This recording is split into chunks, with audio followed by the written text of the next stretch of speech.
जरूरी है। नमस्कार, एमएनएस न्यूज लाइव में आप सभी का स्वागत है। मैं हूं आपके साथ आंचल। तो आइए देखते हैं देश और दुनिया की तमाम बड़ी खबरें। आइए डालते हैं एक नजर हेडलाइंस पर।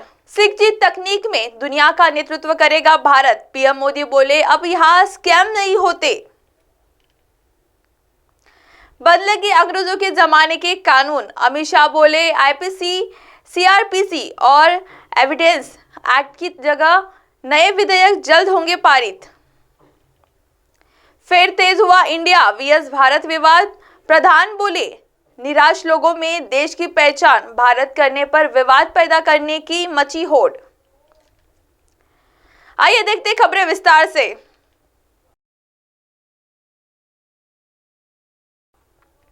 6G तकनीक में दुनिया का नेतृत्व करेगा भारत, पीएम मोदी बोले अब यहाँ स्कैम नहीं होते। केंद्रीय इलेक्ट्रॉनिक और सूचना प्रौद्योगिकी मंत्री अश्विनी वैष्णव ने कार्यक्रम को संबोधित करते हुए कहा कि यह पीएम मोदी का दृष्टिकोण है कि प्रौद्योगिकी लोकतांत्रिक और जनकेंद्रीय हो और समाज के विकास का मार्ग प्रशस्त किया जा सके। मंत्री ने कहा कि पीएम के इस दृष्टिकोण में दूरसंचार क्षेत्र में काफी बदलाव आए हैं। प्रधानमंत्री नरेंद्र मोदी ने आज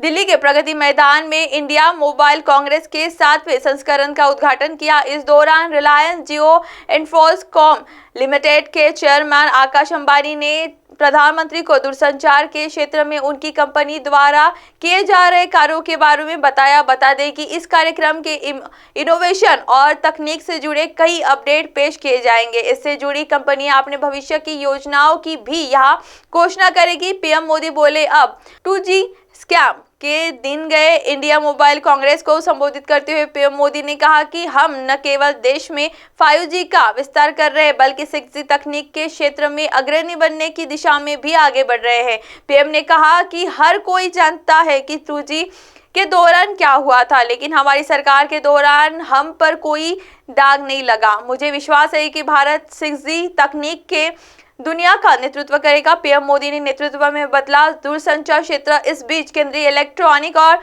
सूचना प्रौद्योगिकी मंत्री अश्विनी वैष्णव ने कार्यक्रम को संबोधित करते हुए कहा कि यह पीएम मोदी का दृष्टिकोण है कि प्रौद्योगिकी लोकतांत्रिक और जनकेंद्रीय हो और समाज के विकास का मार्ग प्रशस्त किया जा सके। मंत्री ने कहा कि पीएम के इस दृष्टिकोण से दूरसंचार क्षेत्र में काफी बदलाव आए हैं। अश्विनी वैष्णव ने कहा है कि यह पीएम मोदी का दृष्टिकोण ही है कि पूरे टेलीकॉम सेक्टर को बदल दिया जाए। टेलीकॉम सेक्टर की तस्वीर पूरी तरह से बदल गई है और यह पीएम मोदी ने 9 साल के प्रयासों का नतीजा है। आइए बढ़ते अगली खबर की ओर। बदलेंगे अंग्रेजों के जमाने के कानून, अमित शाह बोले आईपीसी, सीआरपीसी और एविडेंस एक्ट की जगह नए विधेयक जल्द होंगे पारित। केंद्रीय गृह मंत्री अमित शाह आईपीसी प्रोबेशनल के 75वें बैच की पासिंग आउट पैरेड में शामिल हुए। इस दौरान उन्होंने कहा कि आईपीसी, सीआरपीसी और भारतीय साक्ष्य अधिनियम की जगह लेने वाले 3 नए विधेयक जल्द ही संसद द्वारा पारित किए जाएंगे।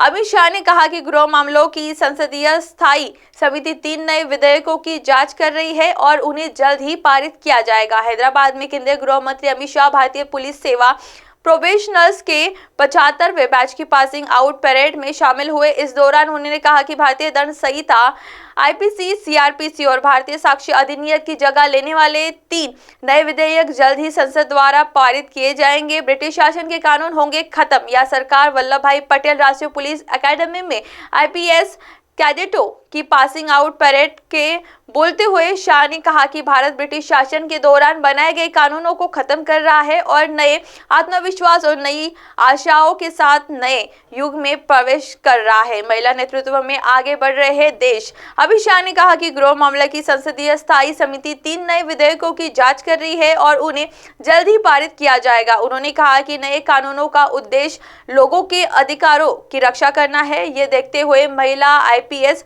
कैडेटों की संख्या बढ़ रही है। शाह ने कहा कि प्रधानमंत्री नरेंद्र मोदी के नेतृत्व में देश महिला नेतृत्व वाले विकास में आगे बढ़ रहा है।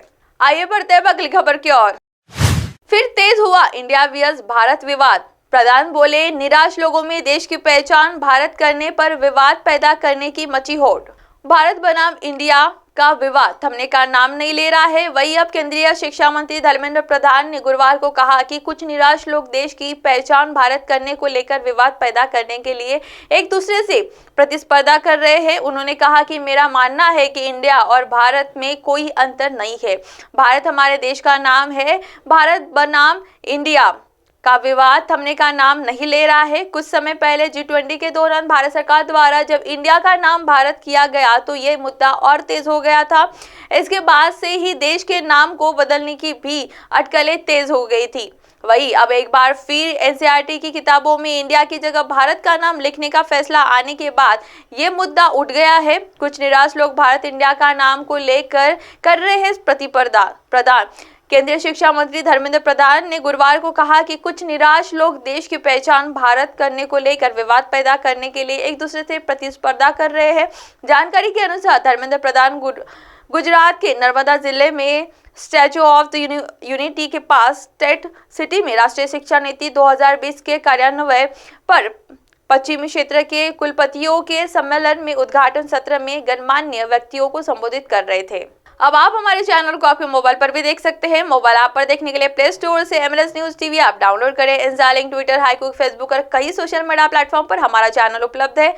आप हमारे चैनल को लाइव भी देख सकते हैं www.mlsnewstv.com पर। फिलहाल वक्त हो जिला दर्शकों ब्रेक का। ब्रेक से लौटने के बाद देखिएगा देश और दुनिया की तमाम बड़ी खबरें। बने रहिए MLS न्यूज के साथ। नमस्कार।